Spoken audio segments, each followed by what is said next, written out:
ಒಂದು ಸಣ್ಣ ಊರಲ್ಲಿ ಗೀತಾ ಎಂಬ ಯುವತಿ ತನ್ನ ಪತಿ ರರು ಮತ್ತು ಅತ್ತೆಗೆ ಜೊತೆಯಾಗಿ ವಾಸಿಸುತ್ತಿದ್ದಳು.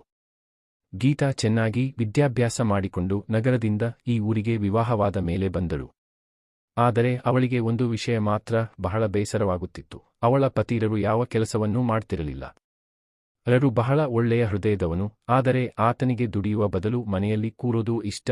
ಗೀತಾ ದಿನನಿತ್ಯ ದುಡಿಯುತ್ತಿದ್ದು ಮನೆಯ ಖರ್ಚು, ಅತ್ತೆಯ ಚಿಕಿತ್ಸೆಯ ಖರ್ಚು ಎಲ್ಲವನ್ನೂ ನಿಭಾಯಿಸುತ್ತಿದ್ದಳು. ಆದರೆ ಊರಿನಲ್ಲಿ ಅವಳ ಬಗ್ಗೆ ಹೀಗೆ ಮಾತುಗಳು ಹರಡತೊಡಗಿದವು. ಅವನ ಹೆಂಡತಿ ಮಾತ್ರ ದುಡೀತಾಳೆ, ಅವನು ಕೇವಲ ಕುಳಿತುಕೊಂಡಿರ್ತಾನೆ. ಒಂದು ದಿನ ಗೀತಾ ತನ್ನ ಅತ್ತೆಗೆ ಕೇಳಿದಳು, ಅತ್ತೆ, ರರು ಕೆಲಸಕ್ಕೆ ಹೋಗುವುದಿಲ್ಲ, ನನಗೆ ತಾಳೆ ಹೋಗುತ್ತಿಲ್ಲ. ಅತ್ತೆ ನಗೆ ಮಾಡುತ್ತಾ ಹೇಳಿದರು, ಮಗು, ಹಣ ಗಳಿಸುವುದಕ್ಕೆ ಕೆಲಸ ಮಾಡುವುದೇ ಅಂದ್ರೆ ಮನಸ್ಸಿಗೆ ಶಾಂತಿ ಕೊಡೋದು ಮಹತ್ವ. ನಿನ್ನ ಪತಿಯಲ್ಲಿ ಅದು ಇದೆ. ಆತನು ಎಲ್ಲರಿಗೂ ಸಹಾಯ ಮಾಡ್ತಾನೆ. ಅವನು ಊರಿನ ಮಕ್ಕಳಿಗೆ ಉಚಿತವಾಗಿ ಪಾಠ ಹೇಳ್ತಾನೆ. ದುಡ್ಡಿಲ್ಲ, ಆದರೆ ಹೃದಯದಲ್ಲಿ ಔದಾರ್ಯವಿದೆ. ಗೀತಾ ಅಚ್ಚರಿಯಿಂದ ಆ ವಿಚಾರವನ್ನು ಗಮನಿಸತೊಡಗಿದಳು. ರಾತ್ರಿ ಅತ್ತೆಯ ಆರೋಗ್ಯ ಕುಗ್ಗಿದಾಗ ರರು ಆಸ್ಪತ್ರೆಗೆ ಲಾಗತ್ತನೆಂದು ಓಡಿದ. ರಾತ್ರಿ ಜಾಗೃತಿಯಿಂದ ತನ್ನ ತಾಯಿಗೆ ಸೇವೆ